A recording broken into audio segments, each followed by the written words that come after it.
శాస్త్రాల అధ్యయనము స్మృతి శిఖరాన నిలిపేదిలే. శృతి శాస్త్రాల అధ్యయనము స్మృతి శిఖరాన నిలిపేదిలే. ఇది వేదాంతము ప్రేమ సిద్ధాంతము. ఇది వేదాంతము ప్రేమ సిద్ధాంతము.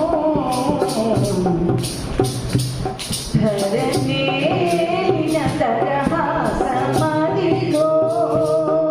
ధరణే తరహాసమదిగో.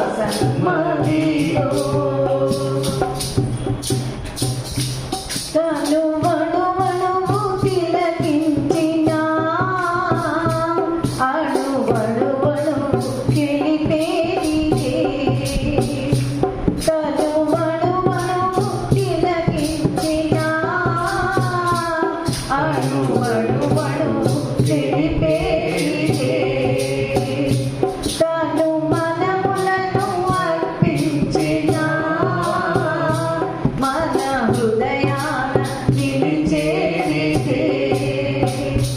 తను మనములను అర్పించిన మన హృదయాన నిలిచేదిలే. ఇది పరతత్వము ప్రేమ సహజత్వము.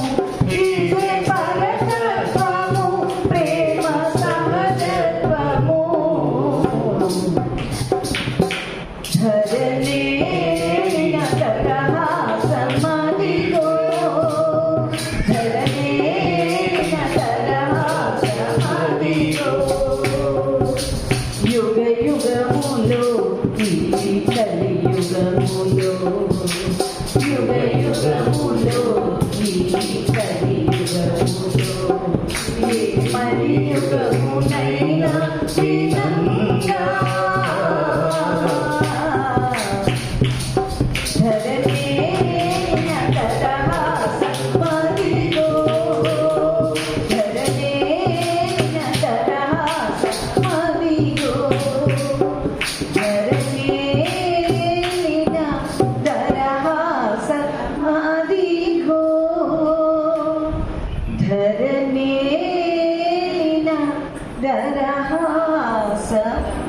तरहासमदिगो. अवतार मेहर बाबा की जय. जय बाबा. అవతార్ మెహర్ బాబాకి జై. మనం ఎంతవరకు సంకీర్తన చేసుకున్నాం. ఇప్పుడు కాకినాడ నుంచి విచ్చేసిన మా సోదరి మెహర్ రజనీ గారి ద్వారా బాబా ఏం చెప్పిస్తారు. జై బాబా.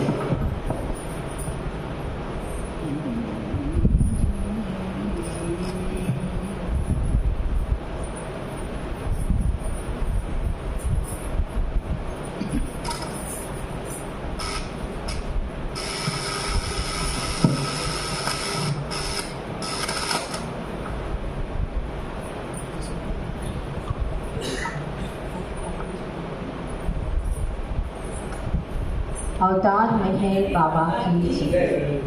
అందరికీ జై బాబా అండి.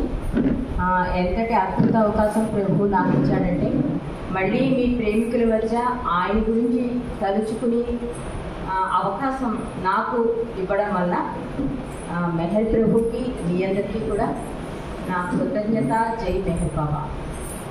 మనందరికీ బాబా విషయాలు చాలా తెలుసు. ఇక్కడ చాలామంది పెద్దవాళ్ళు ఉన్నారు. వారం వారం మనం బాబా గురించి కూడా చాలా విషయాలు తెలుసుకుంటూ ఉంటాం.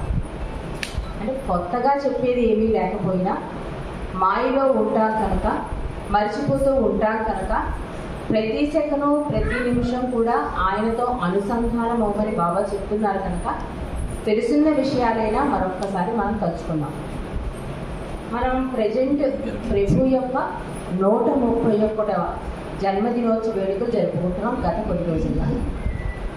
బాబా ఏం చెప్తున్నారు అంటే ఈ పుట్టినరోజు వేడుకలు ప్రేమమయం కావాలి అంటున్నారు. దీన్ని ఏం చేస్తున్నామంటే ఒక వేడుకగా తీసుకోకూడదు. అంటే ఒక పెద్ద దండేసేసామా, ప్రసాదాలు పెట్టేసామా, చాలామంది వచ్చారా, ఇది కాదు ఇంపార్టెన్స్ అంటున్నారు ప్రభు. అంటే ఈ అవతారమే ప్రేమ అవతారం కనుక మనం ప్రభు సాన్నిధ్యంలో ఏం తీసుకోవాలి, ఆయన ఏమి ఇవ్వడానికి రెడీగా ఉన్నాడు అది మనం తెలుసుకుంటూ ఉండాలి ప్రతిసారి కూడా. బాబా భౌతికంగా ఉన్నప్పుడు అంటే సర్వాంతర్యామి అవ్వకముందు భౌతికంగా ఉన్నప్పుడు బాబా పుట్టినరోజు వేడుకలు చేశారు. అది ఎప్పుడంటే 1938లో. అప్పుడు అంటే ఫిబ్రవరి 25నే చేసేవారు కాదు. పార్సీ క్యాలెండర్ ప్రకారం ఫిబ్రవరి 20వ తారీఖున మెహ్రాబాద్లో చేస్తారు. చేసినప్పుడు ముందుగా అరేంజ్మెంట్స్ మనం ఎలా చేసుకుంటామో అలాగే ఈ షామియానాలు వేయాలని ఈ హడావుడి పడుతూ ఉంటారు మండలి వాళ్ళందరూ కూడా. కానీ అక్కడ వాతావరణం అనుకూలించదు మండలికి. గాలి విపరీతంగా వీసేస్తూ ఉంటుంది. ఎందుకంటే అప్పుడు ఇంకా ఓపెన్ ప్లేస్, ఇప్పుడంటే కొంత బిల్డింగ్స్ వచ్చాయి కానీ వాతావరణం చాలా అంటే వాడు ఆ షామియానాలు వేయడానికి చాలా ఇబ్బంది పడిపోయారు. విపరీతమైన చలి.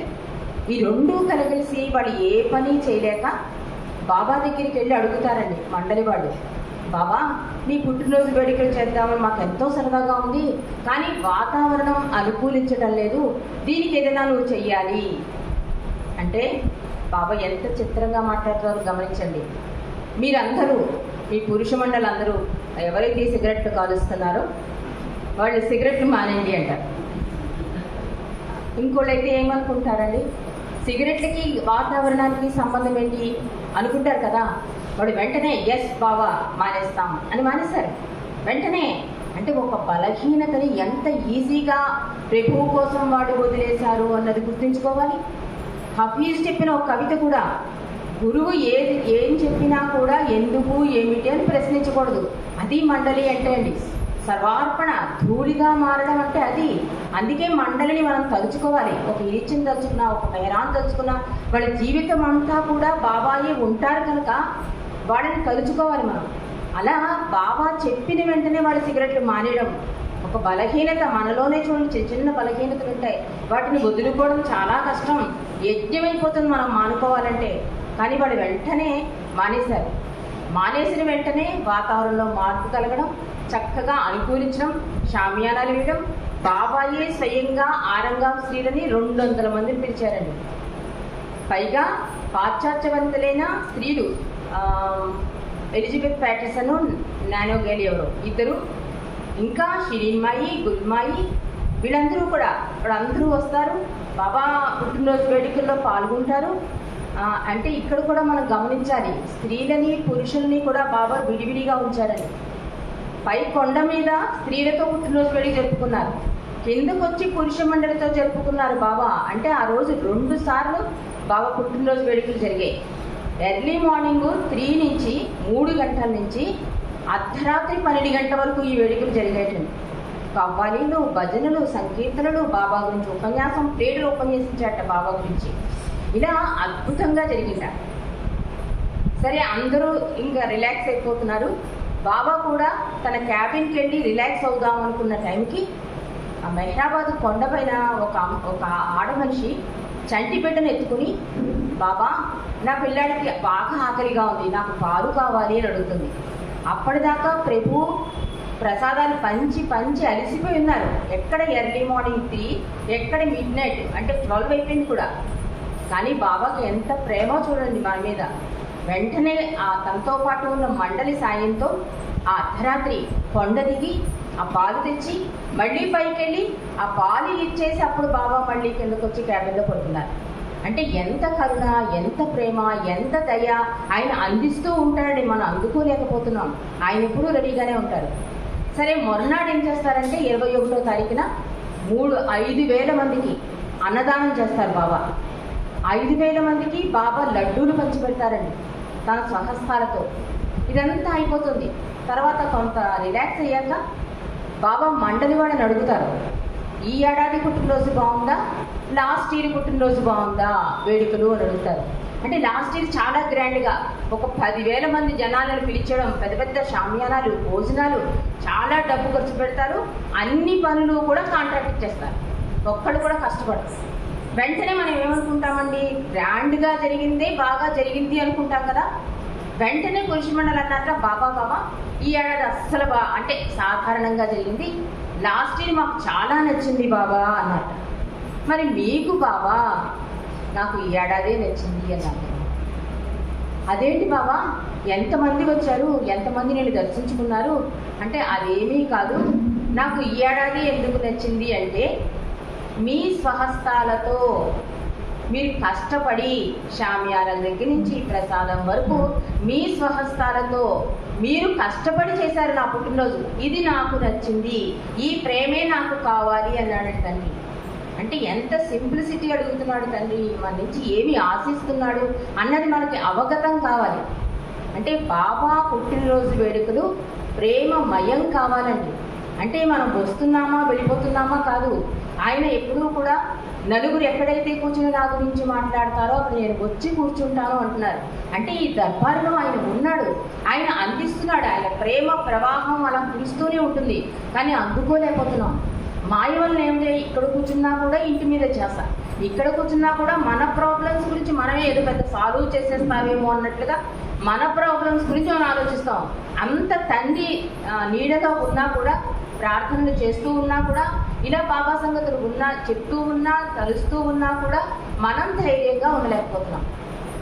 ఎందుకు అంటే ఆయన సాన్నిధ్యంలో కొరికే ఈ ప్రేమ ఉంది చూసారా, అది మన హృదయంలోకి వెళ్ళనివ్వట్లేదు. మనం ఆయన ఇస్తున్నాడు రెడీగా పుచ్చుకోవడానికంటే తిరిగి ఆయనకి ప్రేమను అందివ్వలేకపోతున్నాం మనం అంటున్నాడు. ఇదే విషయం ఇరిచిన అడుగుతారండి.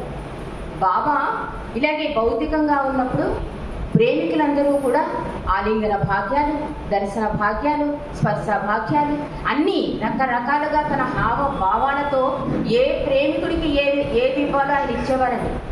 ఒక చిన్న విషయం ఏంటంటే బాబా 10,000 మందికి దర్శనాలు ఇస్తున్నారు అనుకోండి, ప్రతి వాళ్ళకి కూడా బాబా నన్నే చూస్తున్నారా అనే భావన కలిగేది. వాళ్ళు బాబా ఫోన్లోకి రాకపోయినా కూడా, అవుటర్గా ఉన్నా కూడా, ఒకవేళ ఏ ఇంట్లోనైనా బాబా ఫోటో చూస్తే ఈయన చూసామండి, దివ్య మంగళ స్వరూపం, నన్నే చూస్తున్నానంత అద్భుత దివ్య దర్శనం కలిగిందండి మాకు అంటారు. అంటే ఏ జన్మ పుణ్యమో.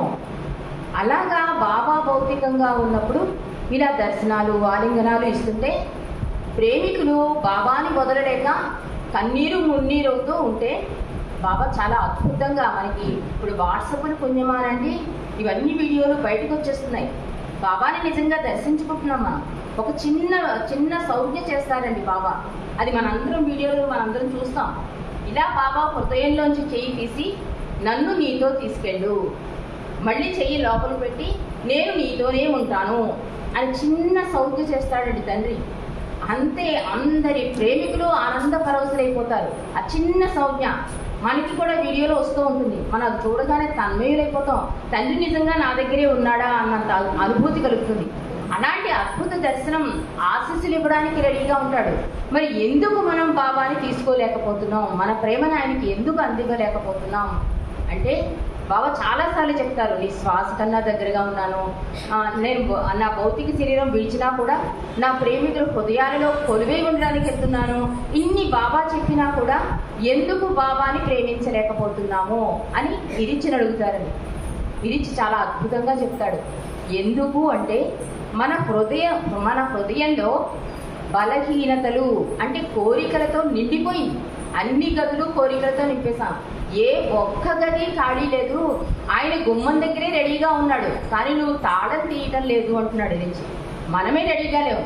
ఆయన తపన ఇప్పుడు మనకుంది, కానీ మనం రెడీగా ఉండకపోవడం వల్ల ఇదంతా జరుగుతోంది అని చెప్తున్నాడు నుంచి. కాబట్టి మనం రెడీగా ఉండాలి అంటే బాబా హౌ టు లవ్ గాడ్ అన్నారు. ఈ హౌ టు లవ్ గాడ్లో కొన్ని విషయాలు మనం తెలుసుకుందామండి. మనకు తెలిసినవే. ఒక విధేయత చూపించు, భగవంతుని ప్రేమించినట్లే. ఒక విశ్వాసం చూపించు, భగవంతుని ప్రేమించినట్లే. ఒక నిజాయితీగా ఉండు, భగవంతుని ప్రేమించినట్లే. మరి ప్రేమ కలిగి ఉండు, భగవంతుని ప్రేమించినట్లే. నిరంతర నామస్మరణ చేయి, భగవంతుని ప్రేమించినట్లే. ఇన్ని సులువైన మార్గాలు ప్రభువు చెప్పినా కూడా మనం అందుకోలేకపోతాం. ఇప్పుడు బాబా విశ్వాసం గురించి చెప్పారండి. ఆ విశ్వాసం ఎలా ఉండాలో చిన్న కథ ద్వారా మనం తెలుసుకుందాం. అంటే మనకు అవగతం అవ్వడం కోసం చిన్న కథలు బాబా చెప్పేవారు, మండలి కూడా చెప్పేవారు. అంటే కథ ద్వారా మనం గమ్మున పట్టుకోగలం అన్నమాట. ఈ విశ్వాసం ఎలా ఉంటుంది అంటే, ఒకతను మార్నింగ్ వాకింగ్ వెళ్తూ ఉంటాడు ప్రతిరోజు. అనుకోకుండా మార్నింగ్ వాక్లో ఒక కొండ గ్యాప్లో పడిపోతాడు కిందికి. సాధారణంగా కొండ చివరి లోపల కింద పడిపోతే మొక్కలేవి ఉండవండి. అతని అదృష్టం ఏదో పుణ్యఫలమో ఒక చిన్న కొమ్మ పట్టుకోగలుగుతాడు అతను. అది పట్టుకుని నన్ను రక్షించండి, నన్ను రక్షించండి నడుస్తూ ఉంటాడు.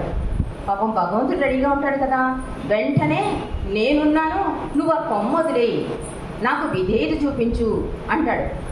అంటే వీడు ముందు రక్షించమన్నాడు కదా, అలాగే నువ్వు చెప్పినట్టే నేను వింటాను, నేనేం చెయ్యాలి అని అడుగుతాడు ముందు ఆ పడిపోయిన వాడు. అప్పుడు భగవంతుడి వాయిస్ వినిపిస్తుంది, నాకు విధేయత చూపించు, విశ్వాసం చూపించు అంటే, సరే చూపిస్తాను. ఎలా చూపించాలి అంటే, నువ్వు పట్టుకున్న కొమ్మ వదిలేయంటుంది ఆ వాయిస్. ఎవరైనా వదిలేస్తామండి? వెంటనే వాడు సైలెన్స్ అయిపోతాడు. ఆ భగవంతుడికి రిప్లై కూడా ఇవ్వడు కనీసం. వెంటనే మళ్ళీ నన్నెవరైనా రక్షిస్తారా, నన్నెవరైనా రక్షిస్తారా అరణ్య రోదనే అవుతుంది వాడికి. మన పరిస్థితి అలా ఉంది అంటున్నారు రిచ్. అంటాం, లోపలికి వెళ్తాం, సమాధి లోపలికి వెళ్తాం, ఏడుస్తాం, అన్నీ చెప్పుకుంటాం. అనుకుంటారట మండలి వాళ్ళు, అబ్బా వీళ్ళు బాగా అన్నీ అప్పచెప్పేసుకుంటున్నారు, కష్టాలు బాధలు, వీడికి కష్టాలు తీర్చేస్తాడు తండ్రి అనుకుంటాం మేము. కానీ గుమ్మం బయటకు వచ్చేసరికి మాయ కమ్మేస్తుంది మిమ్మల్ని. ఈ కష్టం నుంచి బాబా నన్ను రక్షిస్తాడా, నా ప్రాబ్లం నాకు సాల్వ్ అవుతుందా, మళ్ళీ ఆ కష్టాన్ని ఆ సంస్కార మూటని నీ భుజాల మీద వేసుకుని వెళ్ళిపోతున్నావు నువ్వు అంటున్నారు. బావు అంటారు ఇరిచి కూడా. కాబట్టి అలా మనం విశ్వాసం చూపించలేకపోవడం వల్లే భగవంతుడు ఎంత ప్రేమ వర్షం కురిపిస్తున్నా మనం విశ్వాసం చూపించలేకపోతున్నాం. ఇక నిజాయితీగా ఉండడము అంటే అండి, ఇది బాబా ఉండగా జరిగిన సంఘటన. బాబా వారానికో 3 డేస్కి ఒకసారి బంగాళదుంపలు కొనమని డాక్టర్ గోహెని పంపిస్తూ ఉండేవారు. ఫలానా చోట ఫలానా ముసలామి దగ్గరే కొను అనేవారు బాబా. ఈ గోహెనికి ఆశ్చర్యంగా ఉండేది, ఏంటి అస్తమాటికి ఆమె దగ్గరికి ఎందుకు వెళ్ళి కొనాలి, అసలు ఆవిడ ఎంత రేటుకి అమ్ముతోంది, మిగిలిన వాడు ఎంత రేటుకి అమ్ముతున్నారు, ఒకసారి కనుక్కుందామని చెప్పి. అంటే తన బుద్ధి వాడటం, ప్రభుకి అన్నీ తెలుసు అనే ఆయన పక్కన ఉన్నా కూడా తన బుద్ధి వాడి ఆవిడేమో రూపాయికి అమ్మితే పక్కతను 50 పైసలకు అమ్ముతున్నాడు. ఆ రోజుల్లో డబ్బు అంటే చాలా విలువండి. ఇప్పుడంటే డబ్బు అంటే దేనికి విలువ లేదు. ఇప్పుడు ఆ రూపాయికి 30 మధ్య బ్యాలెన్స్ 25 పైసలు. అమ్మో ఎంత మోసం చేసేస్తోంది ఈ ముసలామే. ఈమె దగ్గరే ప్రతిసారి బంగాళదుంపలు కొంటున్నారు బాబా, ఈమె దగ్గరే కొనమంటున్నారు, ఈసారి నేను 75 పైసలు బంగాళదుంపల దగ్గర కొంటాను, బాబాకి చెప్పి కొంటానని చెప్పి బాబా దగ్గరికి వస్తుంది. గోహెర్ మొహం చూడగానే బాబాకు అర్థమైపోతుంది. ఏమి అలా ఉన్నావు అని అడుగుతారు. బాబా ఆ ముసలామ్మ దగ్గరికి వెళ్ళే కొనమంటావు ప్రతిసారి నువ్వు బంగాళదుంపలు, కానీ ఆవిడ ఎంత మోసం చేస్తుందో తెలుసా, చూడండి 25 పైసలకి రూపాయి పెట్టి కొనేస్తున్నాం మనం, పక్కతను 75 పైసలు కొంటున్నాం, మనకు అమ్ముతున్నాడు అతను, మీరు ఈసారి ఎలాగైనా సరే అతని దగ్గర కొనేలా మీరు నాకు పర్మిషన్ ఇవ్వాలి అంటే. బాబాకు అంతా తెలుసు కదా, ఒక పని చెయ్యి, ముసలామె దగ్గర కేజీ తీసుకో, ఈ 75 పైసలు అమ్ముతున్న వాడి దగ్గర కూడా కేజీ తీసుకో, 2 తూకమై, దాన్ని బట్టి నీకు అవగతం అవుతుంది అంటారు. సరే అని చెప్పి ఆ ముసలామె దగ్గరికి వెళ్ళి రూపాయి పెట్టి కేజీ బంగాళదుంపలు కొని, మళ్ళీ రెండో అతని దగ్గరికి వచ్చి 75 పైసలు పెట్టి బంగాళదుంపలు కొట్టింది. ఈ 2 ఏం చేస్తుందంటే పక్కన ఇంకో అతని ద్వారా తూకం వేయిస్తుందండి గోహెర్. ఈ 75 పైసలు కొన్న అతని దగ్గర 1/2 కేజీ ఉంటుంది, ఈ రూపాయి కొన్న ఆవిడ దగ్గర కేజీ కరెక్ట్గా ఉంటుంది. అబ్బా అని అప్పుడు ఆవిడకి అవగతం అవుతుంది, ప్రభు ఎందుకు ప్రతిసారి అలాగా రూపాయి అక్కడే కొను అన్నాడని అర్థమయ్యి వెంటనే బాబా దగ్గరికి వచ్చి క్షమాపణ అడుగుతుంది. బాబా అంటారు, మరి ఇంత తెలుసుకున్నావు కదా, ఆవిడికి నేను దర్శనం ఇస్తాను, నువ్వు తీసుకురా అని చెప్తారు. ఆవిడికి బాబా అంటే తెలియదు అసలు. సరే వెంటనే బాబా చెప్పారు కదా, వెంటనే ఆవిడ దగ్గరికి వెళ్ళి, నీకు మెహర్ బాబా తెలుసా, ఆయన గురించి మహానుభావుడు బాబాకి ఉండేది అని చెప్తున్నాడు. ఆవిడ ఇంట్రెస్ట్ చూపిస్తుంది, ఏంటి అలాంటి మహానుభావుడా, అయితే నాకు దర్శనం ఇస్తారా, నేను బాబాని అడిగి వస్తానని చెప్పి ఆవిడ దర్శనం అడుగుతోంది. బాబా అంటే తప్పకుండా అని చెప్పి బాబాయే స్వయంగా కారు పంపుతారండి. అసలు బాబా అంటే తెలీదు, అంటే ఆవిడ నిజాయితీ ప్రభువుని ఆకట్టుకుందనమాట. ఆ కారు పంపడం, ఆవిడ ఆ కారులో రావడం, బాబాని చూడడం, తన్మయురాలైపోవడం, ముగ్ధురాలైపోవడం, బాబా ఆశీస్సులు కోరడం ఎంత అద్భుత ఆనందానుభూతిని పొందిందో మాటల్లో చెప్పలేం. నిజాయితీ ఎక్కడికి తీసుకెళ్ళింది? ఎక్కడో మారుమూల మార్కెట్లో ఉన్నవాడికి ఈయన భగవంతుడు కనుక తెలుసండి. ఏ ఆత్మ ప్రయాణమైనా నాకు తెలుసు అంటారు చూసారా, ఆ తపన ఆయన్ని నిలబడనివ్వలేదు. కాబట్టి నిజాయితీ ద్వారా ఆవిడకి దర్శనమైంది. ఇంకో చిత్రమైన సంఘటన కూడా జరుగుతుంది. ఆవిడ వయసు అయిపోయాక బాబాని మళ్ళీ చూడాలనుకుంటుందండి. ఆవిడ తపన తెలిసి బాబా కనుక్కుని నేను మళ్ళీ దర్శనమిస్తాను, ఆవిడ తీసుకురండి అని చెప్పి కొన్నేళ్ల తర్వాత కూడా బాబా మళ్ళీ దర్శనమిస్తారు ఆవిడకి. అంటే నిజాయితీకి ప్రభువు ఎంత ఇంపార్టెన్స్ ఇస్తున్నాడు అన్నది మనం అవగాహన చేసుకోవాలి. అంటే ఇవన్నీ చిన్న చిన్న మార్గాలే, ఆచరణ కష్టమైపోతుంది మనకి. విధేయత ద్వారా భగవంతుని ప్రేమించలేం, నిజాయితీ ద్వారా భగవంతుని ప్రేమించలేం, మరి విశ్వాసం ద్వారా భగవంతుని ప్రేమించలేం, మరి నిస్వార్థ సేవ. ఇవాళ మార్నింగే మనం చూసాం, నేను మార్నింగే ఎంత అద్భుతమైన కార్యక్రమం జరిగిందండి. ఇలాంటి కార్యక్రమాలు ఎక్కడైనా కన్నామా విన్నామా? ఒక అన్నదానమే కానీ, ఒక ఐ డొనేషన్, ఈ ఫ్రీ ఆ సర్వీస్ కానీ చూస్తే నిజంగా అవుటర్ అన్నవాడు తీసుకుని ఉంటే నిజంగా బాబాకి సరెండర్ అయిపోవాలి. కానీ కొంతమంది పట్టుకోలేకపోతున్నారు, ఎందుకంటే మాయలో ఉండడం వల్ల. ఇక్కడికి వచ్చినా కూడా ప్రభు సాన్నిధ్యంలో ఉన్నా కూడా మాయా ప్రపంచ మాటలే మాట్లాడుకుంటున్నారు. మాకు అదే చిత్రం అనిపించింది. ఎంత అద్భుత అవకాశం ప్రభు సాన్నిధ్యంలో అలా చెకప్ చేయించుకోవడం, అది నిజంగా ఆయన ఆశీస్సులు కృపే కదా, కానీ అందుకోలేకపోతున్నారు. అందుకని నిస్వార్థ సేవ గురించి కూడా బాబా ఏం చెప్తున్నారంటే, నిస్వార్థ సేవ ద్వారా కూడా భగవంతుడు చేయవలసిన పని నీకు అప్పగిస్తున్నాడు. అప్పుడు నువ్వు నాకేంటి అనకు, భగవంతుడు ఇచ్చిన సేవగా భావించి సేవ చెయ్యి. అక్కడ పుచ్చుకునేది తీసుకునేది నేనే భావనతో చెయ్యి. అది నీకు సంస్కార రాహిత్యం అవుతుంది, సంస్కారం రాదు, నా సంతోషానికి పాత్రుడు అవుతావు అంటున్నారు బాబా. నిస్వార్థ సేవ వల్లండి.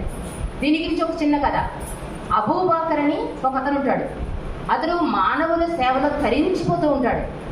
ఒకసారి రాత్రి అతని ఇంట్లో పడుకున్నప్పుడు ఒక దేవదూత వెండి పుస్తకం, వెండి పెన్నుతో ఏదో రాస్తూ ఉంటుంది. పెద్ద లైటింగ్ వస్తుంది ఇంట్లో. ఏంటి ఇంత లైటింగ్ వస్తుంది అని చెప్పి అతను ఆమె దగ్గరికి వెళ్తాడు. వెళితే ఏం రాస్తున్నావు పుస్తకంలో అని అడుగుతాడు ఆ దేవదూతని. ఇందులో భగవంతుణ్ణి ప్రేమించే వాళ్ళ పేరును రాస్తున్నాను అని చెప్తుంది. అందులో నా పేరుందా అని అడుగుతాడు. బాబు నీ పేరు లేదు అని చెప్తుంది. అయ్యో, తోటి మానవులను ప్రేమిస్తున్నాను, నేను సేవ చేసుకుంటున్నాను, నేను అందులోనే భగవంతుని చూస్తున్నాను అని కొంచెం నిరుత్సాహపడతాడు. ఎవరైనా సరే నిరుత్సాహపడతారు కదా. అయిపోతుంది. మొన్నటి రాత్రి మళ్ళీ అదే దేవదూత అండి బంగారు పుస్తకం, బంగారు పెన్నుతో రాస్తూ ఉంటుంది. రాస్తూ అతను అడగకముందే, ఈరోజు ఎవరి పేరు రాస్తున్నానో నీకు తెలుసా? ఎవరి పేరు అని అడుగుతాడు. అందులో ముందు పేరు నీదే. అంటే భగవంతుడు గుర్తిస్తాడని మనం అనుకుంటాం. వాళ్ళు గుర్తించలేదు, వీళ్ళు గుర్తించలేదు, కానీ భగవంతుడు గుర్తిస్తాడు. ఆయన సంతోషానికి నిదర్శనం ఏంటంటే ఫస్ట్ లిస్టులో అబూబకర్ పేరుంది. కాబట్టి నిస్వార్థ సేవకి అంత ఇంపార్టెన్స్ ఇస్తున్నాడు. బాబా ఏమంటారంటే, ఒక పని నీ దగ్గరికి వచ్చిందనుకో, అది నేనిచ్చిన సర్టిఫికెట్గా భావించు. మనం అనుకుంటాం, నాకు ఇవాళ పాట పాడడానికి ఛాన్స్ రాలేదండి, మాట్లాడడానికి ఛాన్స్ రాలేదండి అనుకుంటాం. సభలో ఒక కుర్చీ వేసినా అది సేవేటండి. బాబాయ్ చెప్పారు, ఒక కుర్చీ జరిగి నువ్వు అక్కడ పెట్టావనుకో, నాకు చాలా సంతోషం, అది నేను ఇచ్చిన అవకాశం, నీకు ఎవరో ఇవ్వక్కర్లేదు, నేను ఇచ్చిన సర్టిఫికెట్ అక్కడ. అందువలన ఒక పాట పాడినా, ఒక మాట మాట్లాడినా, ఏ పని చేసినా కూడా ప్రభువు ఇచ్చిన అవకాశంగా నువ్వు భావించు. అంతకన్నా సర్టిఫికెట్ ఇంకేం కావాలి మనకి? కాబట్టి చిన్నదైనా పెద్దదైనా బాబా సెంటర్లో, సహవాసుల్లో, మెహరాబాద్లో మనకు వచ్చిన అవకాశాన్ని, అందుకే ఫారినర్స్ చూడండి మెహరాబాద్లో వాళ్ళకి ఎవరు చెప్పరు. చాక్లెట్స్, కాగితాలు ఎక్కడ పడితే అక్కడ మనం పడేస్తూ ఉంటాం. వాళ్ళు అవన్నీ ఏరుకుంటారు. అసలు వాళ్ళ చెప్పుల జతలు సరిచేస్తారు వాళ్ళు. అంటే ఆయనకి అంత బానిసలైపోతారు వాళ్ళు. ఇది మనం గమనించాలి. అంటే ప్రభువు చేసే కార్యక్రమంలో మనకిచ్చిన అవకాశంగా మనం భావించాలి. ఆయన చేయవలసిన పనిలో మనకి ఇస్తున్నాడు ఇంపార్టెన్స్. ఆయన మన చేతే కాదు, ఎవరి చేతనే చేయించుకోగలడు, కానీ మనకిస్తున్నాడు అనే భావనతో మనం చేస్తే కనుక మనకే లాభం అండి, ఆయనకేం లాభం కాదు, ఆయన చేసుకోగలడు. దానివల్ల ఏమవుతుందంటే ఉన్న సంస్కారాలు ఖర్చు అయిపోతాయి, కొత్త సంస్కారాలు ఏడవు అంటే మనం అనుకుంటాం ఒక మంచి కార్యం చేస్తే మంచి కదా మనకు దొరుకుతుంది, మంచి సంస్కారం, మంచివైనా చెడ్డవైనా నెక్స్ట్ జన్మకి మళ్ళీ అవకాశం ఉంటుంది కనుక సంస్కార రాహిత్యం చేసుకోమని చెప్తున్నాడు ప్రభు. మరి విధేయత, నిజాయితీ, నిస్వార్థ సేవ ఇవన్నీ కూడా మన వల్ల కాదు. అందుకని ప్రభు ఏం చెప్తున్నాడంటే నిరంతర నామస్మరణ. నిరంతర నామస్మరణ గురించి బాబా అంటారు, నాకన్నా కూడా నా నామస్మరణకే ఎక్కువ ప్రాధాన్యత, విశిష్టత ఉంది అని చెప్తున్నారు బాబా. మెహర్ నామం చేస్తూ ఉంటే ఆ పక్క నుంచి ఎవరైనా వెళ్ళినా కూడా తరించిపోతారు అని చెప్పారు. రామనామం చేయలేని పాపం అంటే ఏదైనా తీయలేరు అనుకోండి, రామనామం మెహర్ నామం తీరుస్తుందని కూడా బాబా చెప్పారు. చాలా అద్భుతంగా నామం గురించి బాబా చెప్తూ ఒక చిన్న సంఘటన.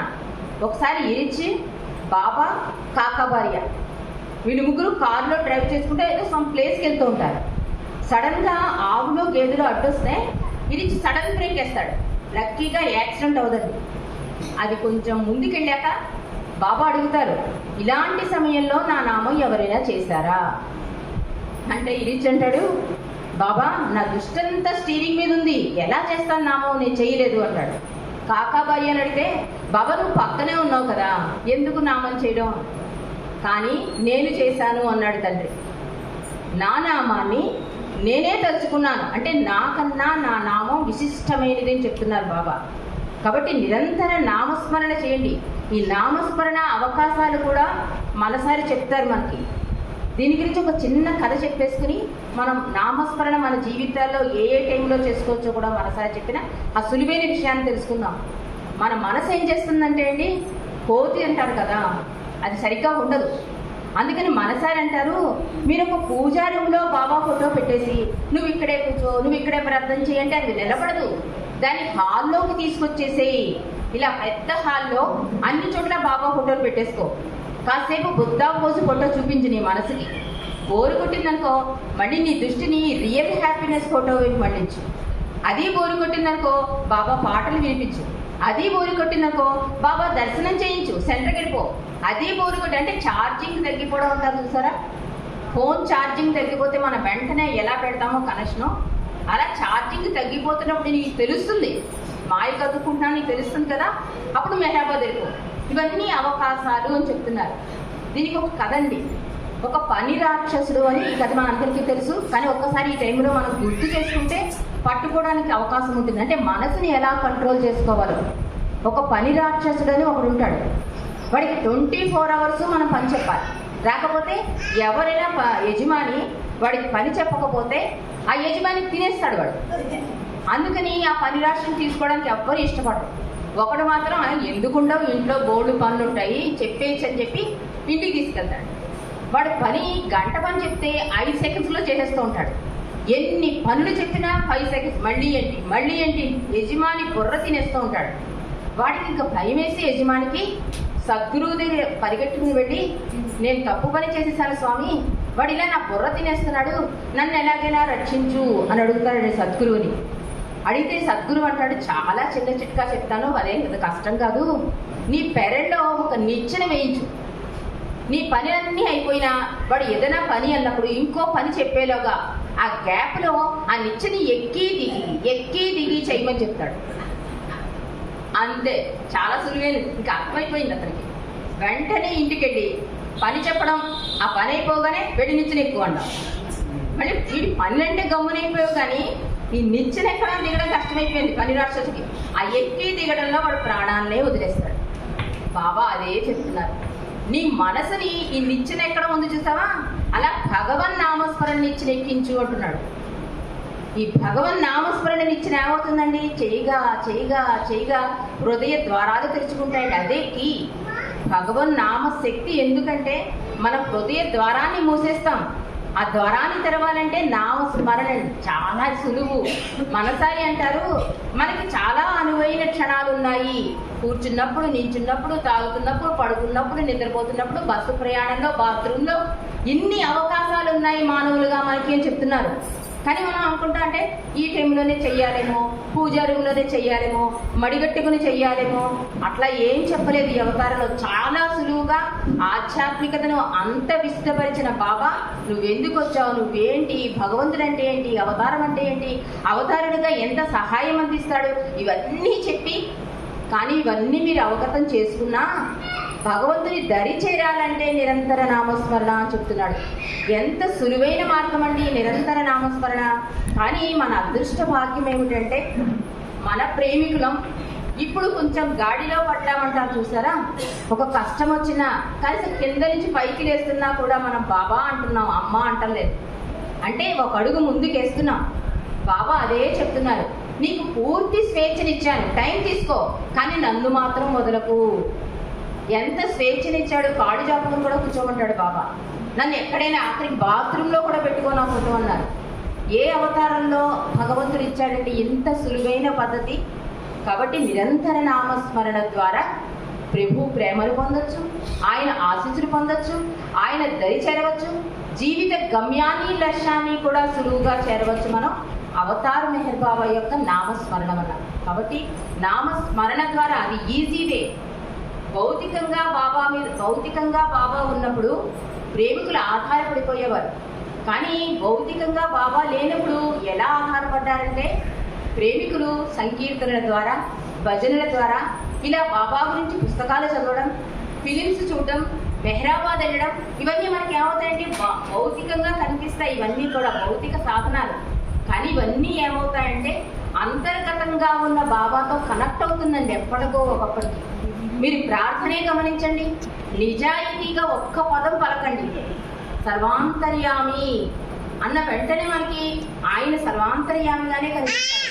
సర్వరక్షకుడా అని అంటాం మనం గమ్మున. అది ఎప్పుడు గుర్తుకొస్తుందంటే ఒక కారు ప్రమాదం నుంచి మనం తప్పుకున్నాం అనుకోండి, అబ్బా నిజంగానే మెహర్ బాబా సర్వరక్షకుడు అని అనిపిస్తుందా లేదా. అందుకని బాబా ఏమంటారంటే ప్రార్థన అనేది నిజాయితీగా చెయ్యి, నేను నీతోనే ఉంటాను, నీ వెంటే ఉంటాను, ఒక అడుగు నువ్వు వేస్తే 10 అడుగులు వేస్తాను నీతోను అంటున్నారు. కాబట్టి నేను ఎన్నడూ రాను, నేను ఎన్నడూ పోను, నేను ఎప్పుడూ కూడా ప్రేమికుల హృదయాలలో కొలువై ఉన్నాను అన్నారు. మన అందరం కూడా ఎన్నో జన్మల పుణ్య ఫలం అండి. జన్మదిన వేడుకలు ఏ అవతారంలోనూ భగవంతుడు జరిపుండరు. ఈ అవతారంలో ప్రేమికులుగా ఒక హోదా ఇచ్చి, నువ్వు ప్రేమించుకోలేనంత రీతిగా నేను నిన్ను ప్రేమిస్తున్నాను అని భగవంతుడు మనకి ప్రేమికుడు అని హోదా ఇచ్చినప్పుడు ఈ పుట్టినరోజు వేడుకలు, అమరతిథి, సైలెన్స్, ఇవన్నీ కూడా ప్రభువుకి కృతజ్ఞతలు తెలపడానికి చేసుకునే వేడుకలండి. అవతార్ మెహర్ బాబాకి ఆయన త్యాగమయ జీవితాన్ని గడిపాడు కనుక మనందరికీ తెలుసు 44 సంవత్సరాలు మౌనం. ఆయన కేవలం మానవుల కోసం చేశాడు, మానవుల కోసమే తాపత్రయపడ్డాడు. ఒక ప్రార్థన కూడా ఎంత సులువుగా ప్రభు ఇచ్చాడు. కాబట్టి ఇవన్నీ కూడా సోదరి మణిజ అంటుందండి. ఆ ఒక్క మాట చెప్పేసి నేను ముగించేస్తాను. సోదరి మణిజ అంటుంది, పశ్చాత్తాప ప్రార్థన బాబా ఇచ్చారు, ఆయనే లంపలేసుకుని అందులో పాల్గొనడం వలన మన జన్మ పాపాలు హరించిపోతున్నాయి. ఆయనే కనుక ఆ ప్రార్థనలో పాల్గొనకపోతే ఆ చెంపలేసుకుని బాబా క్షమాపణ అడుగుతారు కదా, అదే కనుక ఆయన చెయ్యకపోతే నువ్వు జన్మనెత్తిన నీ పాపాలు హరించవు అని చెప్పారు సోదరి మణిజ. అంటే ప్రభు ఎంత జాగ్రత్తగా ఒక సాధకుడుగా ఒక నవజీవనం చూసుకున్నా, ఈ ప్రేయర్స్ చూసుకున్నా, ఎంత కిందకి దిగి ప్రభు మన దగ్గరికి వచ్చాడు. కాబట్టి మనం అందుకుందాం. ఈ జన్మదిన వేడుకలే కాదండి, ప్రతి ఆదివారం మనం ఇక్కడ గ్యాదర్ అవ్వడం కూడా అందరి అటెండెన్స్ కావాలి బాబాకి. అయ్యో ఈరోజు ఆనంద్ రాలేదు, అయ్యో ఈరోజు లలితా కుమారి రాలేదు, ఆయన ఎదురు చూస్తాడండి. ఇది మాత్రం నిజం. నాగేశ్వరరావు గారు చెప్పారు, ఎవరి అటెండెన్స్ ఆయన కావాలి. రాలేదని తపన చెంది మళ్ళీ వారం వస్తాడేమో అని ఎదురు చూస్తాడు తండ్రి.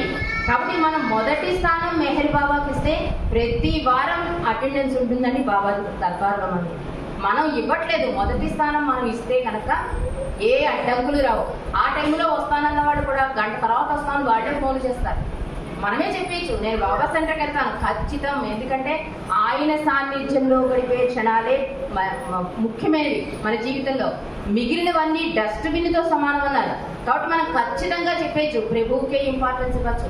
మరీ ఇంపార్టెన్స్ అయిన విషయాలు ఉంటే మాత్రం అది బాధ్యత కనుక ప్రభు ఇచ్చిన బాధ్యతగా స్వీకరించి చెయ్యాలి. కానీ అవకాశం ఉంటే మాత్రం ప్రభువుకే మొదటి స్థానం ఇవ్వాలి. మనమందరం అవతార్ మెహర్ బాబా కీ జై. 5 minutes ఉంది. 5 minutes ఉంది. పాట పాడండి.